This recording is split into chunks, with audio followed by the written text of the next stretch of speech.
नमस्कार, BK news देख रहे हैं आप और मैं हूं आपके साथ मयंक गौर।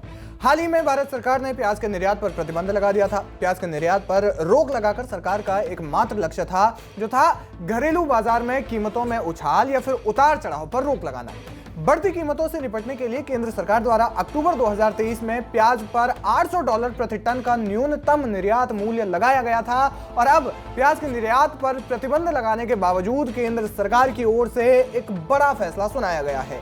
केंद्र सरकार ने हाल ही में रमजान और ईद के मद्देनजर भारत के दो मित्र देश यानी कि बांग्लादेश और संयुक्त अरब अमीरात को कुल 64,400 टन प्याज के निर्यात करने की मंजूरी दे दी है। लेकिन बांग्लादेश को भारत का ये बर्ताव रास नहीं आ रहा है जो भारत हमेशा से ही शेख हसीना सरकार के समर्थन में रहा है। आज उसी बांग्लादेश के सुर बदल चुके हैं या फिर कहें कि विरोधी स्वर हो चुके हैं। दरअसल बांग्लादेश में भारत से आयातित प्याज बायकॉट किया जा रहा है। जब से बांग्लादेश में संसदीय चुनाव जीतने के बाद शेख हसीना एक बार फिर बांग्लादेश में पीएम की गद्दी पर बैठी हैं, तब से ही ठीक मालदीव की तरह अब बांग्लादेश के भी भारत के प्रति विरोधी स्वर उठने लगे हैं। इतना ही नहीं, कुछ सोशल मीडिया हैंडल्स के जरिए बॉयकॉट इंडिया की भावना को बढ़ावा देने की कोशिश की जा रही है।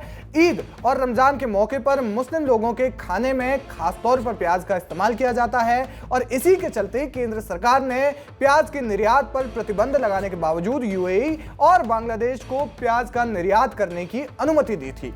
लेकिन बांग्लादेश में भारत विरोधी स्वर उठने की वजह से मुस्लिम बहुल देश में भारत के उत्पादों की बिक्री में कमी देखने को मिल रही है। दुकानदार अपनी दुकानों पर भारत निर्मित सामान रखने से बच रहे हैं। बांग्लादेश में बॉयकॉट इंडिया अभियान चलाया जा रहा है। बताया जा रहा है कि पेरिस में रहने वाले पिनाकी भट्टाचार्य इस अभियान के प्रमुख संचालकों में से एक हैं। वहीं इस अभियान का नेतृत्व ज्यादातर बांग्लादेशी प्रवासियों और निर्वासित लोगों द्वारा किया जा रहा है। बता दें कि बांग्लादेश में ये भारत विरोधी स्वर अभी से नहीं बल्कि बांग्लादेश की पीएम शेख हसीना के शपथ लेने के बाद से ही शुरू हो गए थे। सोशल मीडिया पर भारतीय सामान का बहिष्कार करो, बॉयकॉट इंडिया, इंडिया आउट जैसे हैशटैग ट्रेंड करने लगे थे। वहीं बांग्लादेश में भारत विरोधी सुरों पर बांग्लादेश का कहना है कि इस तरह का भारत विरोध हमेशा से प्रचलित है, लेकिन वर्तमान भारत बहिष्कार अभियान पूरी तरह से ही सोशल मीडिया केंद्रित है। यह भी कहा जा रहा है कि इस कैंपेन के जरिए यह जताने का प्रयास किया जा रहा है कि शेख हसीना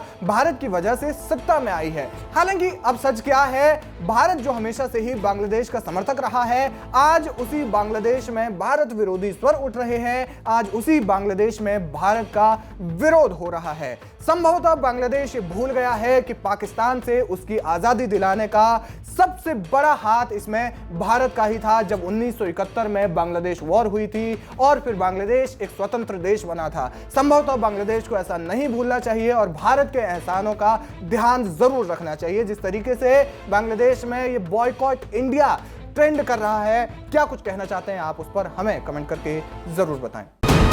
वीके न्यूज, राष्ट्र के नाम।